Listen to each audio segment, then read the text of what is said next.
sang de Jésus, le sang de Jésus, le sang de Jésus, le sang de Jésus, le sang de Jésus, le sang de Jésus, le sang de Jésus. Dans le puissant nom de Jésus, nous avons prié. Amen, amen, amen. Bien-aimés dans le Seigneur Jésus-Christ, bonjour ou bonsoir suivant le temps qui se passe là où vous vous trouvez maintenant. Je suis apôtre Focam chrétien du ministère de John et Teleto Ministry, Jean chapitre 2 verset 32. Je suis votre partenaire de prière de tout le temps. Je suis votre partenaire de prière de tous les jours.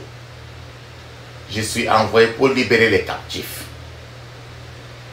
Que la grâce et la paix de notre Seigneur Jésus-Christ soient avec vous et toute votre famille. Amen.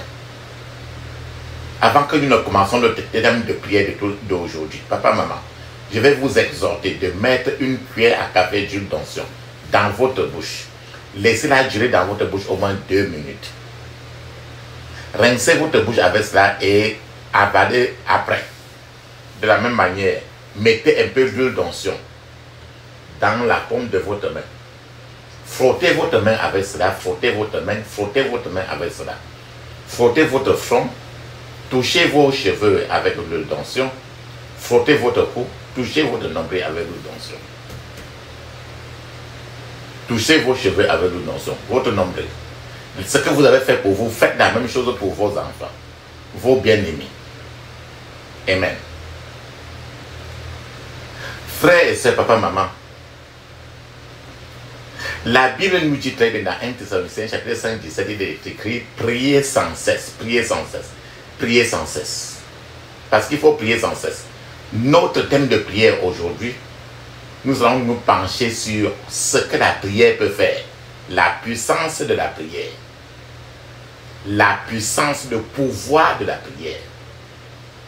Dans ces conditions, je vais partager avec vous Jacques chapitre 5, verset 17 à 18. Jacques chapitre 5, verset 17 à 18, il est écrit.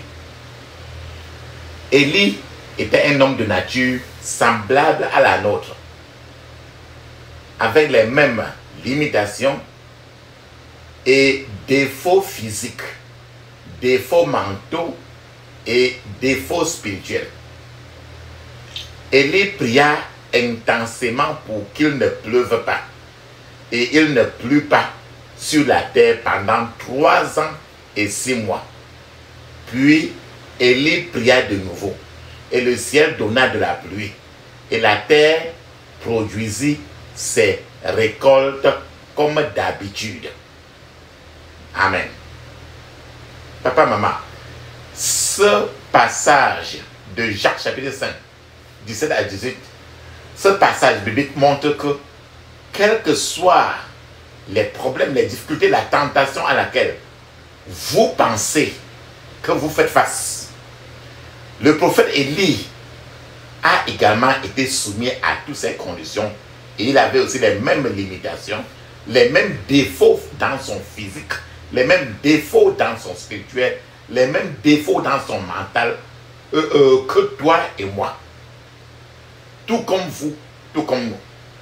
Donc, en substance, le passage que je viens de partager avec vous, ce passage biblique, nous dit en un sens que nous devrions avoir honte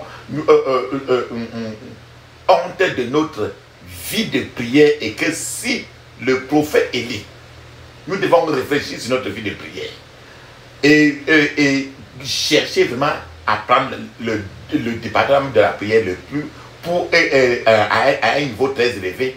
Parce que si le prophète Élie, un homme animé de la même passion que toi et moi, si le prophète Élie a pu fermer les portes du ciel, et là, le ciel a été fermé pendant 3 ans et demi, le prophète Élie a fermé le ciel, il a mis la clé dans sa poche, il est allé, il est lui resté tranquille pour 3 ans et demi. Et la pluie n'est jamais tombée pour 3 ans et demi. Cela veut dire que toi et moi, nous pouvons, par la prière, renverser ce qui ne peut pas être renversé. Pour être honnête, pour être tout à fait honnête avec vous, quiconque sait vraiment prier, et est habitué à donner à la prière personnelle beaucoup, n'a aucun problème et il n'y a rien qui ne puisse être réglé quand les genoux sont régulièrement par terre. Pour être encore honnête avec vous, le pouvoir, la puissance de la prière jusqu'aujourd'hui n'a pas encore été exploré par l'homme moderne. Nombreux d'entre nous ignorent le pouvoir mystérieux de la prière de guerre. Il est plus facile, papa, maman, de prier que d'être coléreux, que de se plaindre. Il est plus facile de prier que de se plaindre, que de grignoter et de pleurer et de se plaindre de qui que ce soit. Tout ce que nous faisons dans la maison de Dieu, tout ce qu'un enfant de Dieu peut faire, sachant très bien que le diable peut le faire mieux que toi et moi. La seule chose que le diable ne peut pas faire, c'est prier, parce que il n'y a personne à qui le diable peut prier. En d'autres termes, le diable peut chanter plus que toi et moi. Il peut enseigner plus que toi et moi. Le diable peut réciter les paroles bibliques plus que toi et moi. Le diable peut faire n'importe quoi. Il peut enseigner dans tous les niveaux plus que toi et moi. Mais la seule chose, le seul mystère, la seule chose que le diable ne peut pas toucher parce qu'il est vraiment à genoux là-dessus, c'est la prière de guerre.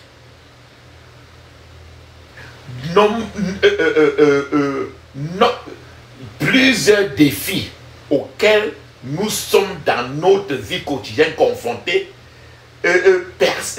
nos défis, nos problèmes restent le plus souvent et ne sont pas résolus, et ça persiste parce que ces problèmes n'ont pas trouvé quelqu'un pour les confronter avec le type de prière auquel ils ont besoin.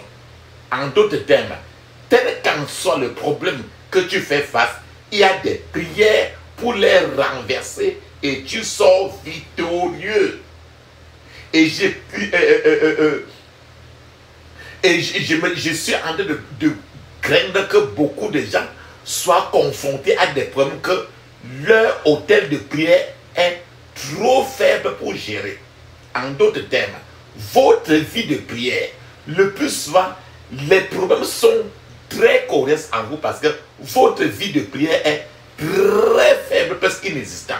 Le feu sur l'autel de votre prière, sur l'autel de prière de plusieurs gens est toujours très faible, ce qui fait que ce feu sur l'autel de prière ne peut même pas tuer une mouche.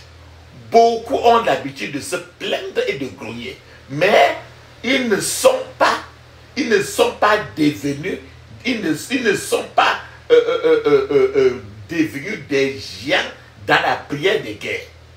Au lieu de se plaindre, de grogner, les prières que nous avons ici t'aidera à sortir dans toutes les difficultés qui peuvent être sur la terre. Un grand homme, je vais vous donner un témoignage. Il y a eu un grand homme de Dieu. Il est parti dans une croisade. Et quand il est rentré dans la croisade, il était en train de prier avec son équipe pendant la nuit. Et il semblerait que la prière a duré de dimanche jusqu'à mardi. Le dimanche soir, pendant qu'il continuait à prier, toute son équipe, les hommes avec qui il était, disaient Amen, pendant qu'eux tous ils allaient de prier. Jusqu'à ce que tout le monde, pendant qu'il priait, il s'est rendu compte que tout le monde autour de lui était endormi. L'homme de Dieu était encore debout, en train de prier pendant que tout le monde était renfermé dans le sommeil. Mais l'homme de Dieu a continué ses prières jusqu'au mardi matin suivant. Et quand l'homme de Dieu a dit au nom de Jésus, j'ai prié. Amen. C'est ce mardi-là qu'il a dit à la fin de la prière, au nom de Jésus, j'ai prié. Amen. Et quand il a ouvert les yeux, il a demandé, mais où sont les autres avec qui j'ai commencé à prier dimanche? Et les gens ont répondu, homme de Dieu, tu as commencé à prier depuis dimanche soir. Nous sommes aujourd'hui mardi. Donc chacun, la prière a dure déjà beaucoup. Et les gens sont partis. Papa, maman. Regardez comment quelqu'un peut prier pour longtemps. Et parce qu'il n'y a que la prière qui peut soutenir la vie de quelqu'un. Quand tu pries les 5 minutes, les 10 minutes, les 20 minutes, Satan se moque même de toi. Tu pries les 1 heure, il rit seulement. La Bible nous dit très bien dans Jean chapitre 10, verset 34, il est écrit, Jésus leur a répondu, n'est-il pas écrit dans votre loi? J'ai dit, vous êtes des dieux. C'est-à-dire que, voilà Jésus qui dit que toi et moi, nous sommes des dieux sur la terre. C'est-à-dire des juges, des juges sur la terre ayant le corps humain. Et qui représentent Dieu. Papa, maman, est-ce que tu comprends très bien Jean chapitre 10, verset 34? Jésus nous dit que toi et moi, nous sommes des petits Jésus sur la terre. Jésus lui a répondu, n'est-il pas écrit dans votre loi? J'ai dit, vous êtes des dieux. Donc Dieu t'appelle, toi et moi, que nous sommes des petits Jésus sur la terre partout. Le chrétien est un petit Jésus. Ce passage dit que vous n'êtes pas un être humain ordinaire, mais un petit Dieu sur la terre. Parce que quand tu pries dans les prières de guerre, alors tu as tous les pouvoirs. Le Seigneur te fait grandir à avoir très les pouvoirs du ciel. Alors que tu es toujours assis, ton corps physique est assis sur la terre. Dieu dit que nous sommes tous des petits Jésus dispersés un peu partout sur la terre. C'est pourquoi nous devions agir de manière surnaturelle afin que les gens, les sorciers, les marabouts nous regardent et ouvrent la bouche avec étonnement à cause du fait que nous sommes des guerriers de prière. Nous devons agir de manière à ce que les sorciers, les marabouts nous voient et s'enfuient. Nous devons agir de manière à ce que si nous apparaissons quelque part, les ténèbres doivent disparaître. Ce n'est pas toi qui dois fuir la sorcellerie, c'est la sorcellerie. Dès lors qu'ils te voient, ils doivent disparaître. Nous devons agir de manière à ce que nos paroles qui sortent de notre bouche apportent le feu et le pouvoir. Je vais vous donner un témoignage d'un frère qui fréquentait une église où à cette église-là, on va tout simplement pour danser, on dit qu'on loue Dieu, on danse, on loue Dieu. Et eux-mêmes, ils se disaient que louer Dieu, c'est prier 2 fois. Alors que c'est l'inverse. La prière est au-dessus de la louange. La louange n'est jamais au-dessus de la prière. Et je vous donne alors un témoignage d'un frère. Un frère allait à l'église. Et dans cette église, on croyait beaucoup plus à la sainteté. Et ce n'est pas les prières de guerre, mais c'est tout la sainteté. On ne recherche que la sainteté. Alors ce frère dans cette église-là, il a épousé une autre sœur dans cette église-là. Et c'est une sœur aussi qui croyait à la sainteté. Alors, voilà le frère de l'église de la sainteté qui a épousé la sœur de l'église de la sainteté. Et quand ils sont mariés, étant à la maison, à chaque fois à la maison, la sœur là le plus souvent tapait souvent son mari, le frère, à la poitrine, et en disant, frère, tu appelles ce que tu fais là comme une prière. C'est la femme là sa femme lui dit tout le temps, en le tapant sur la poitrine, il dit, frère, tu appelles ce que tu fais là comme une prière. Mais quand sa femme lui disait ça tout le temps, le frère ne comprenait pas ça. Le frère ne comprenait pas. C'était ce que cette femme lui disait tous les jours. Mais un jour, la sœur, qui est sa femme, s'est levée. Elle est partie, elle a fermé la porte, elle a verrouillé la porte du salon, de la maison. Elle a agité la clé sous le lit, sous les yeux de ce frère. Et sa femme, qu'il a épousée dans l'église de la sainteté, sa femme s'est transformée en un bois, le python. Un serpent, le python, le bois. Le frère qui est le mari a sauté du lit et a crié à haute voix, sang de Jésus.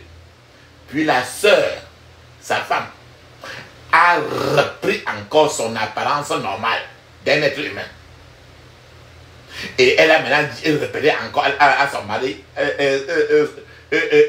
qu'ils sont mariés dans l'église de la sainteté là. Il a dit, c'est pour ça que je te le dis tous les jours. Frère, crois-tu que c'est une prière que tu pries comme ça? Frère, papa, maman, voilà. C'est à partir de ce jour-là que les deux là ont compris qu'il y a un problème.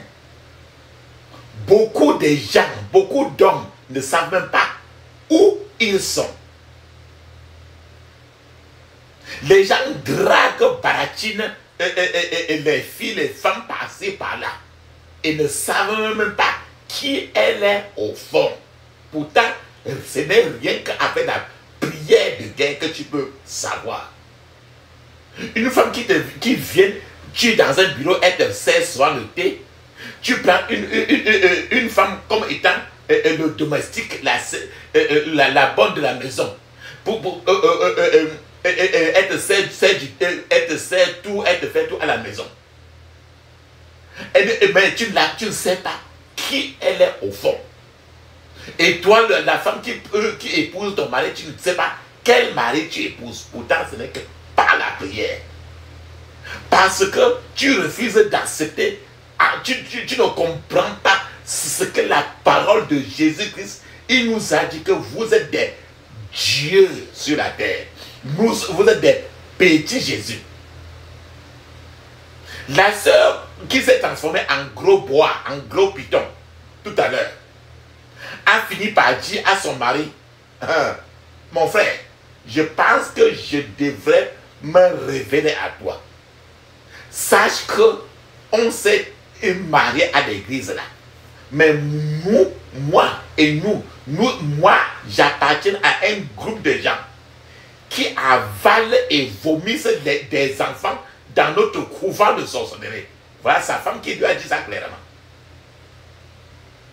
Et la femme a continué à lui dire, mais je ne veux plus recommencer cette vie de sorcellerie que j'ai fait pour longtemps. Conduis-moi alors à la prière de guerre. Fais avec moi ce genre de prière, la prière que tu vas faire aujourd'hui. Papa, maman, lorsque les deux ont commencé à répéter ces prières, comme je vais vous le dire de le faire, la sœur a commencé à bouleverser tout dans la maison. Parce que le serpent qui vivait en elle a commencé à saccager tout. Elle a renversé tout et s'est mis à croquer même le tapis, comme quelqu'un mangeait de la viande. Le tapis, on a forcé pour arracher le tapis de sa main, pour retirer le tapis de sa bouche. Finalement, le serpent est sorti, le bois est sorti de la sœur. Et la sœur a recouvré maintenant la santé. Elle est revenue maintenant faible par terre, fatiguée, parce que la délivrance s'est opérée. Et ce frère de l'église, qui était de l'église de la sainteté là, ne faisait que observer tout et était dépassé. Frère, papa, maman, n'est-il pas écrit dans votre loi? Je dis que vous êtes des dieux. En d'autres termes, c'est toi et moi qui devons changer la température de cette terre. Je ne sais pas si vous-même, vous avez déjà fait face à des situations aussi terribles ainsi. Si vous êtes perçu ainsi, vous devez vous verser dans les prières agressives. Et vous devez devenir quelque chose qui terrifierait l'ennemi. au lieu que ce soit l'ennemi qui vous terrifie. Plusieurs gens sont terrifiés par l'ennemi, alors que c'est nous qui devons être des petits Jésus sur la terre, grâce à des prières agressives et ferventes. Il existe, maman, papa, maman, une onction qui transforme quelqu'un d'un homme ordinaire en un petit Dieu, un petit Jésus contre ses ennemis. C'est l'objet de notre prière aujourd'hui. Il y a encore un autre passage dans la Bible qui me dépasse, qui me met très étrange. Ce passage me dérange beaucoup et c'est écrit dans Galates chapitre 4, verset 1. Je le partage avec vous. Galates 4, verset 1. Il est écrit: je le dirai ainsi, pensez à un fils qui recevra un jour ce qui appartient à son père. Encore enfant, il est comme un esclave dans la famille. C'est vrai, même si tous les biens de son père lui appartiennent. Donc ce verset de Galates chapitre 4, verset 1 dit que tant que tu es un fils et tu as ton père qui a tout pour toi, tant que tu demeures enfant, tu ne peux être qu'esclave dans la vie. Même si tous les biens de ton père t'appartiennent. Ton père, c'est qui? C'est le Dieu de Père qui a tout et il t'a donné à toi et à moi. Mais comprenons-nous bien ce passage. Ce passage des Écritures bibliques dit que même si votre Père est le maître du ciel et maître de la terre, et qu'il a toutes les facilités, tant que vous demandez un bébé spirituel, vous n'êtes pas différent d'un esclave.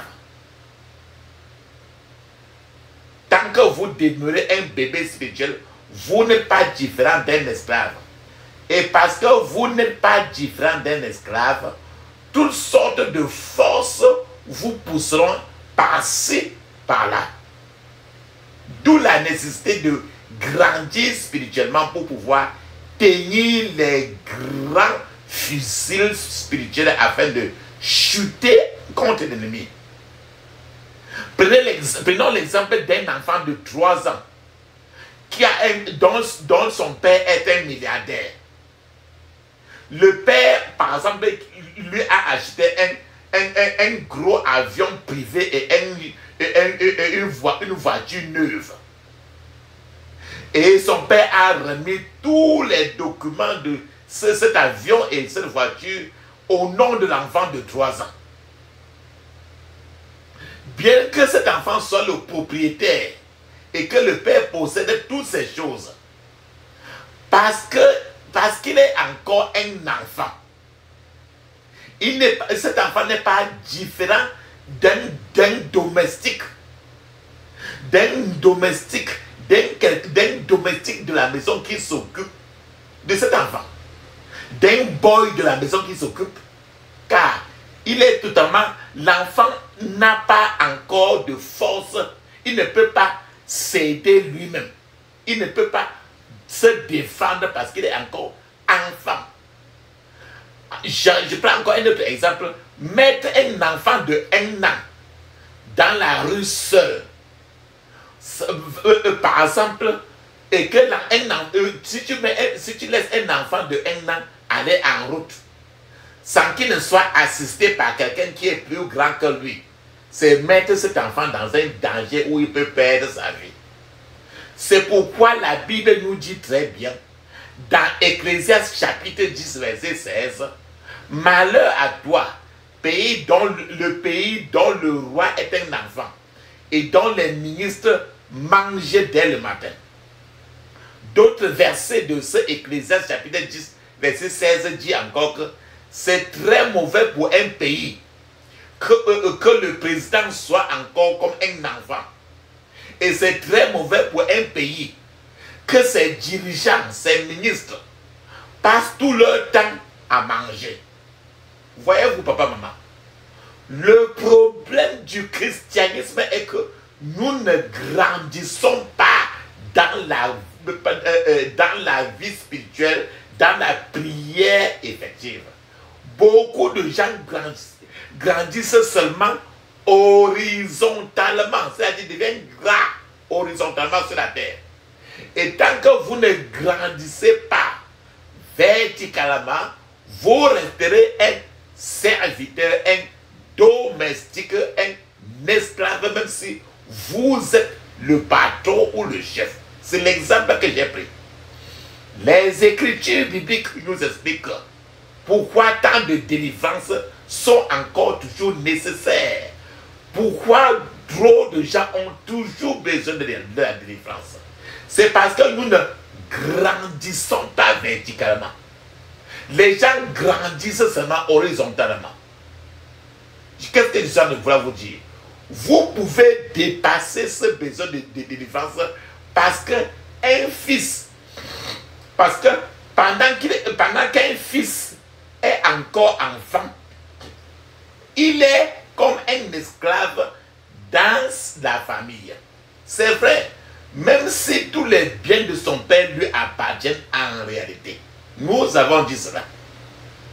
Cela signifie que vous pouvez être un enfant de Dieu, avoir Dieu pour père et avoir toutes les facilités dans votre vie. Mais malgré tout, tu ne les obtiendras pas parce que tu n'as pas grandi. Tu n'es pas mûri. Tu n'es pas au niveau où Dieu peut te les donner. Il y a un niveau de croissance nécessaire pour contrôler certaines choses. Et Dieu ne te le donnera pas si tu es encore un enfant spirituel. Dieu ne donnera pas une mitrailleuse, un grand fusil du ciel à un petit garçon de 6 ans.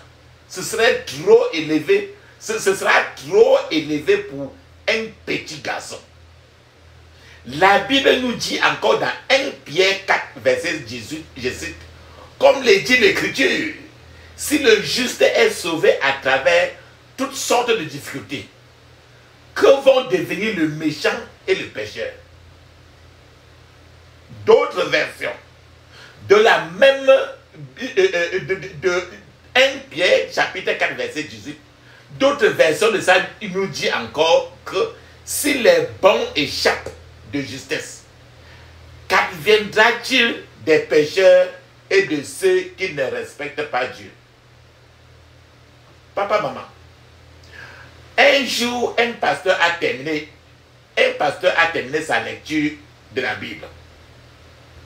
Et ce pasteur-là, il a décidé d'entreprendre, il a décidé qu'il devait faire un jeûne à 5 de 3 jours. Et dans le jeûne à 5 de 3 jours-là, il devait réciter une seule prière en disant, Père, je veux aller au ciel. C'est la seule prière qu'il faisait. Pendant 3 jours, il a dit, Père, je veux aller au ciel.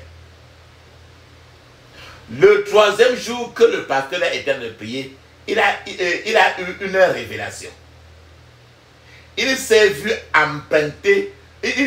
dans la révélation en train d'emprunter le chemin étroit. Ce chemin était si étroit, si petit, maigre, qu'on ne pouvait poser les 2 pieds à la fois sur cette route. Mais un seul pied à la fois. Parce que le chemin était étroit, c'est-à-dire resserré. On ne peut ni aller à droite, on ne pouvait ni aller à droite, ni aller à gauche. Pendant que le pasteur passait par là dans la vision, le pasteur dans cette vision, il a écouté une voix qui lui disait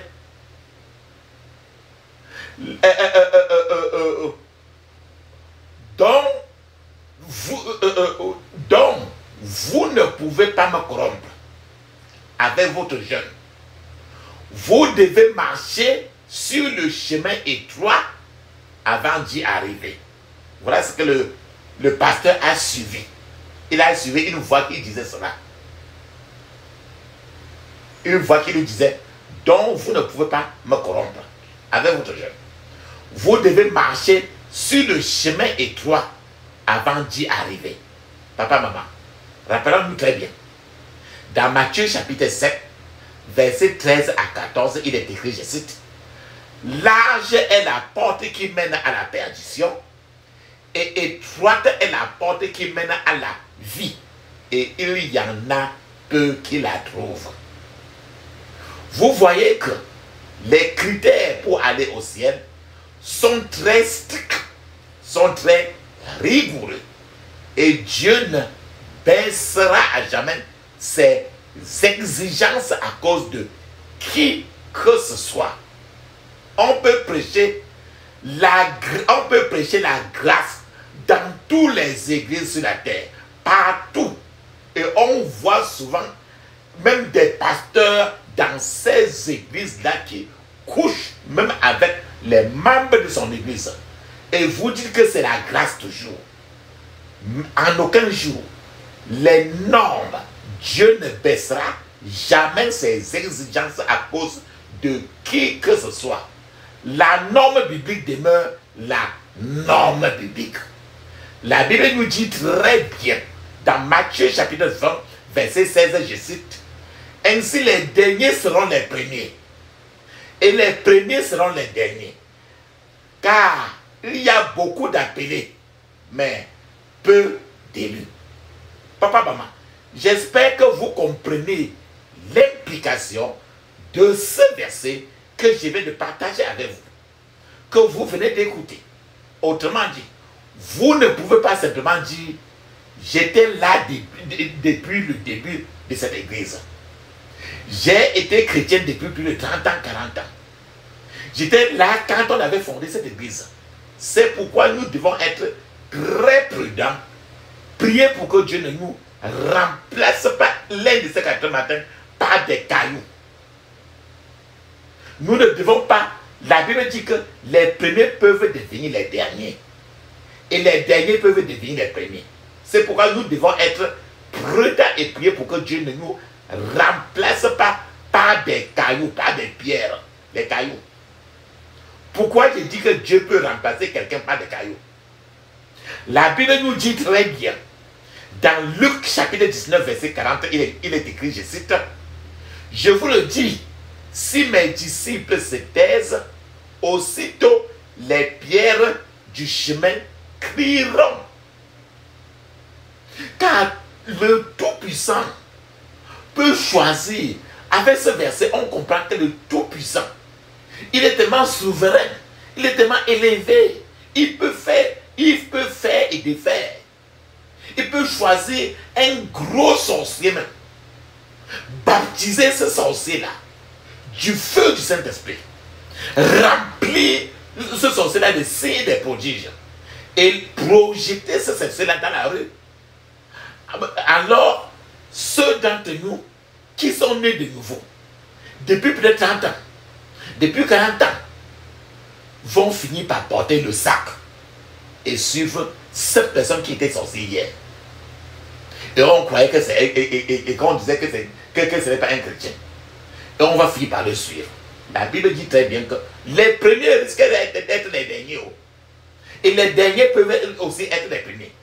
C'est pourquoi il est bon de battre le fer tant que ce fer-là est encore chaud. Rappelle-toi très bien. La Bible nous dit encore, dans Romains chapitre 8, verset 19, il est écrit, je cite, « Car la créature attend avec un ardent désir la manifestation des fils de Dieu. » La manifestation des fils de Dieu. C'est Romains 8, verset 19. En d'autres termes, ce même verset, c'est encore dit dans d'autres versions. Romains 8, 19.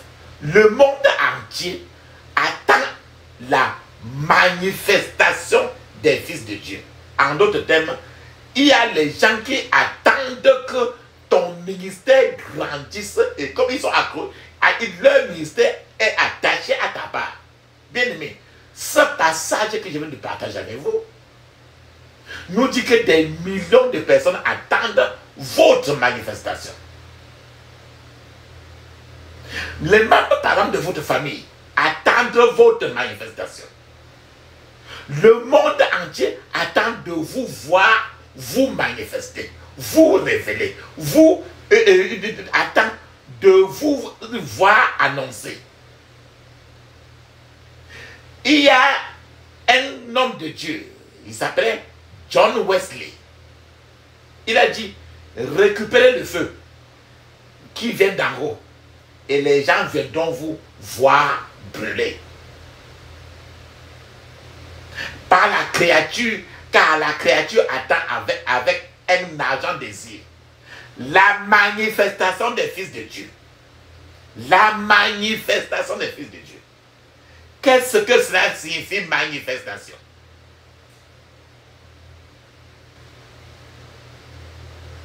Manifestation signifie révéler. Manifestation signifie illuminer. Manifestation signifie faire de la publicité. Manifestation signifie attendre que tu sois annoncé. Manifestation signifie dévoiler. En d'autres termes, nombreux sont ceux qui sont multimilliardaires. Nombreux sont ceux qui sont des bâtisseurs de royaumes. Mais ils sont jusqu'alors cachés sur cette terre. Ils ne se manifestent pas encore. En d'autres termes, ils sont sous le boisseau. Ils sont cachés. Ils ne savent pas comment sortir de ce boisseau. Rappelons-nous très bien. La Bible dit qu'on n'allume pas une lampe pour le cacher sous le boisseau. Plusieurs gens sont encore cachés. Ils ne savent pas comment être manifestés. Nombreux sont ceux qui sont censés faire quelque chose qui changerait des vies dans le monde entier. Mais ils sont encore dans l'ombre. Ils sont encore cachés. Il y a comme une toile qui les cache et les empêche d'être manifestés. Je vous prends un exemple dans la Bible. Le roi David était ainsi. Le roi David était censé être le prochain roi en Israël. Mais il n'en avait pas l'apparence d'un roi même. Parce qu'il était compris dans la brousse. Il était couvert par une voile secrète, une voile qui l'empêchait d'être le prochain roi. En fait, les gens ne considéraient même pas David, ne considéraient pas suffisamment David comme digne d'être le roi. Pour d'être ce que Samuel le choisisse comme le roi. Parce que David était au fond de la forêt, au fond du désert. Mais ce sont les fils de Dieu. La Bible dit que ce sont les fils de Dieu qui se manifestent et non les enfants de Dieu. Les enfants de Dieu ne se manifestent pas, c'est les fils de Dieu.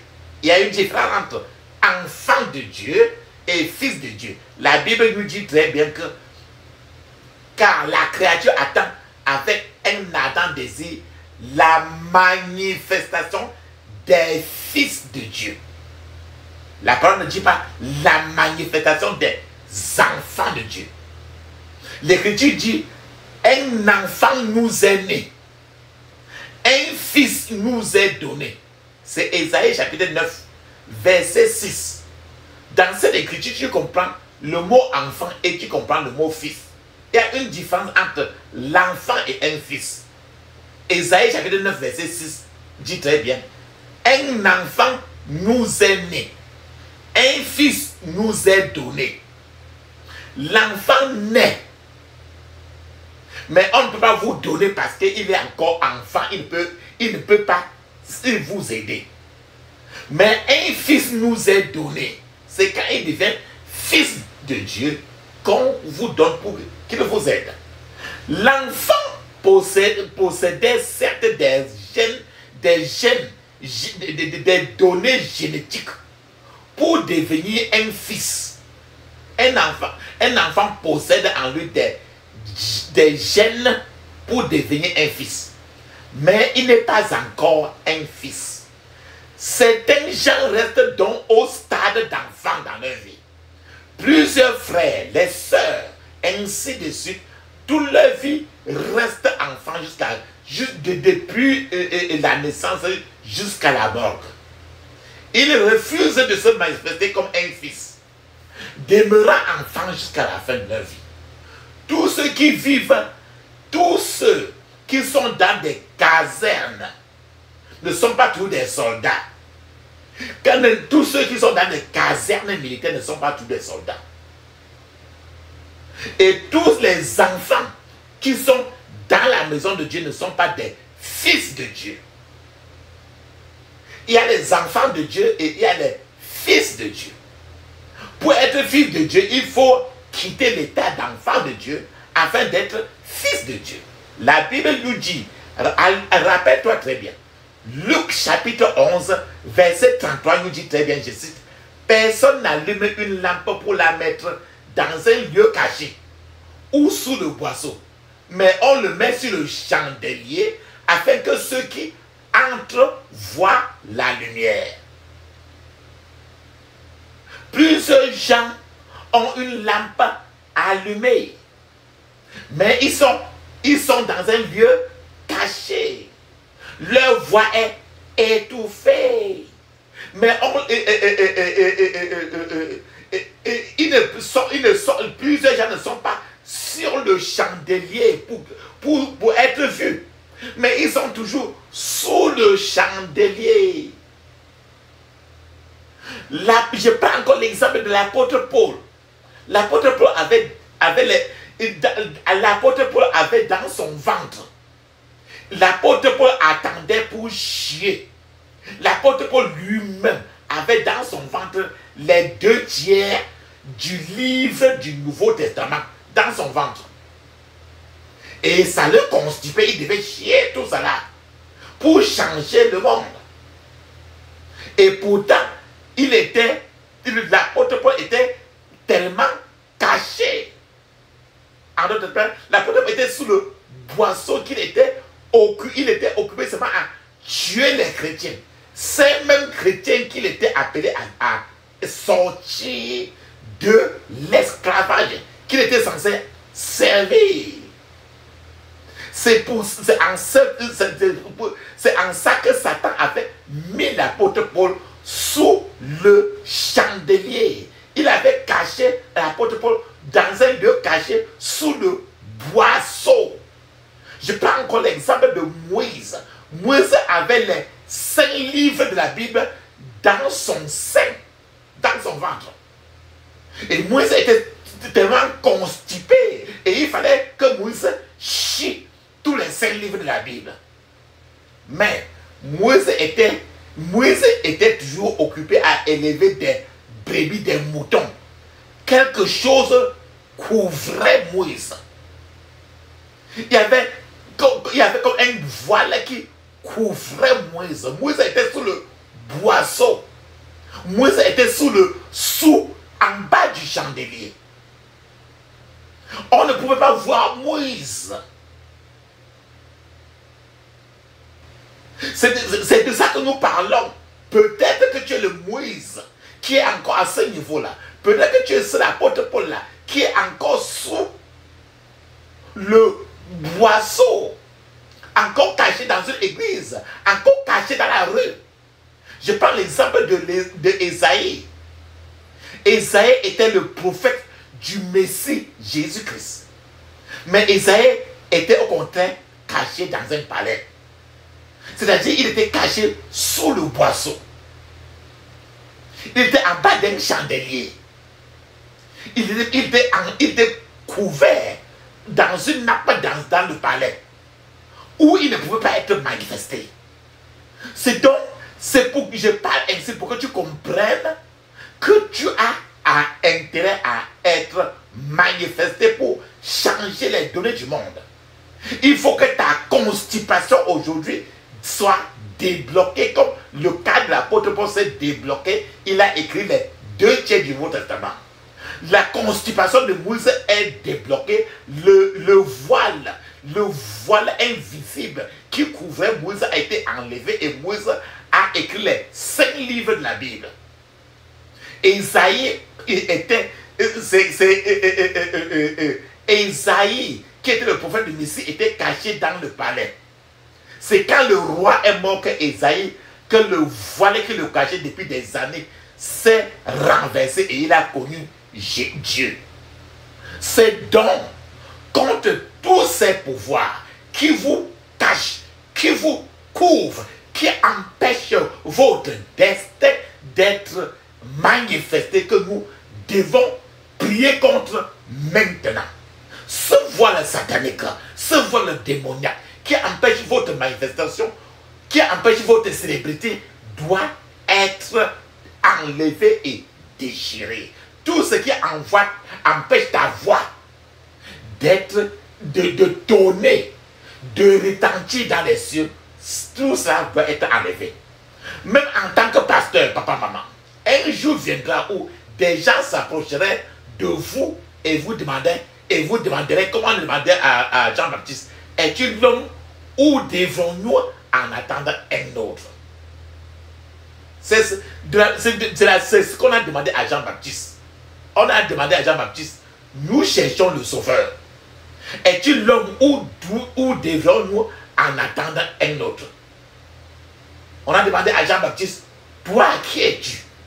Es-tu celui que nous attendons ou devrions-nous en attendre un autre? C'est écrit dans Jean chapitre 1 verset 19. Je suis en train de vouloir dire que quoi? Des millions de destinées sont attachées à ta destinée. Tant que tu n'es pas éclairé, plusieurs d'autres destins sont encore dans la cachette, attendant simplement que tu te manifestes. Toi-même là où tu m'écoutes maintenant là, tu sais que tu n'es pas là où tu es censé être. Quelque chose en toi, depuis des années, te dit toujours que tu peux être meilleur. Mais quelque chose est en train de t'étouffer, quelque chose est toujours en train de te cacher. La Bible dit dans Zacharie chapitre 1, verset 21, je cite, je dis, que vient-il faire? Et il dit, ce sont les cornes qui ont dispersé Judas. Tellement que nul ne lève la tête.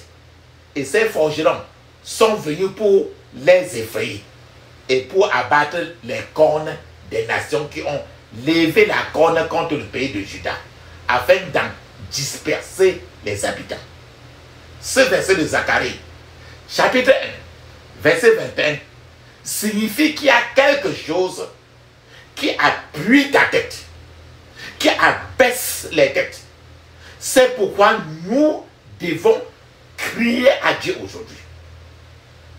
La Bible nous dit très bien dans le psaume 3, verset 3, je cite, tu es ma gloire et tu relèves ma tête. Dieu, ta tête qui a été toujours pressée par terre. Dieu, dans le psaume 3, verset 3, il a dit, il est ta gloire. Et il va relever ta tête aujourd'hui. Parce qu'il existe des puissances, des forces sataniques qui peuvent cacher totalement la lumière d'une personne de briller. Ils ont couvert des gens et certains vont ainsi. Ces pouvoirs, ces puissances des ténèbres ont couvert le destin des gens. Et certains gens vont ainsi jusqu'au tombeau, toute leur vie, sans manifester leur gloire, leur destin, sans jamais briller dans leur vie. C'est pourquoi la Bible déclare dans Ésaïe chapitre 60 verset 1, je cite, lève-toi, brille, car ta lumière arrive, et la gloire de l'Éternel se lève sur toi. Amen. La puissance est dans le sang de Jésus. La puissance est dans le sang de Jésus.